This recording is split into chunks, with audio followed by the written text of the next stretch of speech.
Zaporizhzhia में रूस ने बड़ा मिसाइल अटैक किया है और रूस के हमले में गैस पाइपलाइन को नुकसान पहुंचाया गया है। ज़ैपोरिज़िया में रूसी अटैक से कई फैक्ट्रियों को भी नुकसान पहुंचा है। ये तस्वीर देखिए, ज़ैपोरिज़िया में एक बड़ा अटैक यहां पर रूस के हमले में गैस पाइपलाइन को नुकसान पहुंचा है और रूसी अटैक से कई फैक्ट्रियों को भी ज़ैपोरिज़िया में नुकसान हुआ है, ये जानकारी आ रही है। जल्दी से जनरल कटोच आपके पास आऊंगा, शुरुआत डिबेट की आपसे ही करता हूं। सर, जनरल कटोच मुझे ये बताइए, ये ज़ैपोरिज़िया में एक तो हम बात करते हैं न्यूक्लियर पावर प्लांट की, वो तो हम लगातार कहते हैं कि अगर कुछ भी हुआ तो फिर तो आधे यूरोप में तबाही है। लेकिन अब ये जो दूसरा अटैक हम देख रहे हैं, बाखमुत, ज़ैपोरिज़िया, मारियोपोल, मेलिटोपोल, और अगर यूक्रेन ये कह रहा है सर कि हमने 92 अटैक नाकाम कर दिए हैं, तो आप ज्यादा बेहतर बता सकते हैं कि कितने भीषण अटैक रूस ने किए होंगे यूक्रेन पर और कैसे आप असेस करते हैं इनको? शुक्रिया।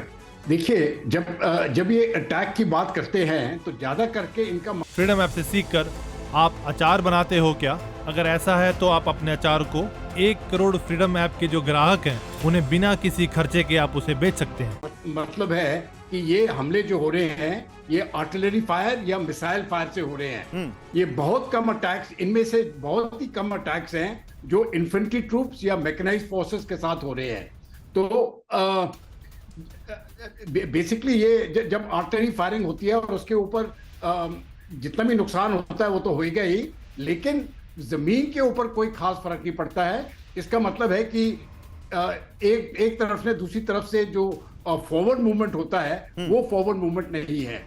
तो इस प्रकार के ऑपरेशन जो है ये चलते रहेंगे दोनों तरफ से, और ये टैक्टिकल डोमिनेशन के लिए है। मुझे नहीं लगता है कि कोई लड़ाई के ऊपर कोई खास फर्क पड़ जाए जब तक कि कोई कंसर्टेड बड़ा ऑपरेशन। आप जो कह रहे हैं शायद वही इस वक्त एक आगे आने वाली खबर भी बता रही है जो आप कह रहे हैं। मैं वो खबर दिखाना चाहता हूं, फिर आप लोगों के पास आता हूं। देखिए, यूक्रेन का ज़ैपोरिज़िया में बड़ा हमला, अभी हम बात कर रहे थे रूस के अटैक की, अब यूक्रेन ने भी यहां पर ज़ैपोरिज़िया में बड़ा अटैक किया है।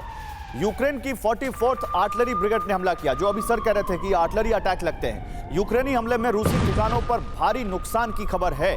तो ये तस्वीर देखिए कैसे रूस की 44th आर्टिलरी ब्रिगेड ने अटैक किया यूक्रेन की 44th आर्टिलरी ब्रिगेड ने, और कैसे ज़ैपोरिज़िया में रूस के ठिकानों पर नुकसान पहुंचा है। तो ये दो तस्वीरें बताती हैं कि ज़ैपोरिज़िया में युद्ध कितना प्रचंड है इस वक्त। एक तरफ ज़ैपोरिज़िया में रूसी अटैक से पाइपलाइन को नुकसान की खबर है, रूस का बड़ा मिसाइल अटैक वहां पे हुआ है, कई फैक्ट्रियों को भी नुकसान पहुंचा है, ये जानकारी आ रही है। दूसरी तरफ यूक्रेन भी यहां पर काउंटर अटैक करता हुआ 44th आर्टिलरी ब्रिगेड ने यहां पर हमला किया है और कैसे रूस के ठिकानों को नुकसान पहुंचाया वो हम देख रहे हैं। मनीष, आप तो ज़ैपोरिज़िया होकर आए, जरा हमें ये बताइए यहाँ की ज्योग्राफी, और अगर बाखमुत में अभी हम बात करते रहे हैं कि बाखमुत में इतना भीषण युद्ध चल रहा था, ये ज़ैपोरिज़िया बाखमुत से कितना दूर है और वहां इस अटैक को कैसे देखें?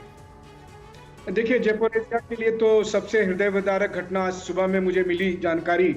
जब मैंने वहां पर एक लोकल से बात की तो पता चला कि इस लड़ाई के दौरान एक हैंड ग्रेनेड 2-3 बच्चों को सड़क पर मिला, वो उठाकर लेके आ गए घर में, और घर में उन्होंने डेटोनेट किया और तीनों बच्चे बुरी तरह से जख्मी हो गए। ये कहानी ज़ैपोरिज़िया की है। तो ऐसा नहीं है कि केवल रूस और यूक्रेन की सेनाएं लड़ रही है, बल्कि इन सेनाओं के द्वारा इस्तेमाल किए हुए गोले बारूद जो सड़कों पर बिखरे पड़े हैं, और उसी में ज़ैपोरिज़िया के एक इलाके में 3-4 बच्चों को वो खेलने की कोई चीज दिखी और वो उठाकर लेकर गए, और उसकी वजह से तीनों बच्चे पता नहीं अभी किस गंभीर हालत में हैं। देखिए, सबसे बड़ी बात यह है कि आज की तारीख में रूस का टारगेट यह है कि एक बार डोनबास के दोनों इलाके यानी डीपीआर और एलपीआर के बाद फिर वो खेरसॉन और ज़ैपोरिज़िया पे अपनी पूरी ताकत लगा रहे हैं, और ताकि आने वाले समय में वो उन पर अपनी बढ़त बना सके। ज़ैपोरिज़िया में अगर आज देखें तो खेरसॉन और ज़ैपोरिज़िया में, खास करके ज़ैपोरिज़िया में, यूक्रेन के पास ज्यादा बड़ा टेरिटरी है कंपेयर टू रूस, तो इसीलिए रूस वहां पर हमले कर रहा है। लेकिन जो न्यूक्लियर पावर प्लांट है वो रूस के कब्जे में, तो वहां पर यह स्थिति है। अगर आप बाखमुत से कहें, देखिए बाखमुत का इलाका है, यहाँ से लगभग 100 किलोमीटर के दायरे में है, लेकिन दोनों तरफ जो है अलग अलग बटालियन, अलग अलग फोर्सेस काम करती है, दोनों के अपने अपने टारगेट हैं, और टारगेट यही है कि एक बार डोनबास सुरक्षित हो जाए तो फिर अगला नंबर खेरसॉन और ज़ैपोरिज़िया का होगा। ठीक है, मैं आता हूं। आपने बड़ी अच्छे से समझाया कि ज़ैपोरिज़िया क्यों इतना अहम है, और उम्मीद करते हैं जिन बच्चों की आपने बात की मनीष, वो सही हो और उनका स्वास्थ्य जल्दी से अच्छा हो। फ्रीडम ऐप से सीखकर आप अचार बनाते हो क्या? अगर ऐसा है तो आप अपने अचार को 1 करोड़ फ्रीडम ऐप के जो ग्राहक हैं उन्हें बिना किसी खर्चे के आप उसे बेच सकते हैं।